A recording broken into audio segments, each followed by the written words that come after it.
बड़ी छन छनाला, एको पल के दूरी न सहल सहाला।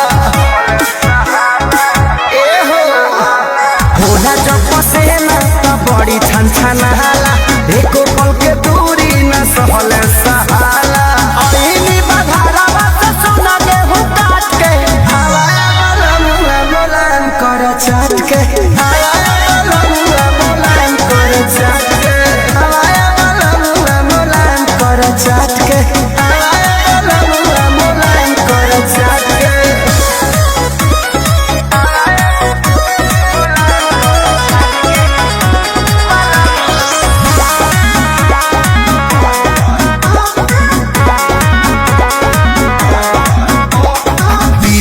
पवन बुझ मना के बतिया, कट जाला दिन बाकी कटे नहीं रतिया।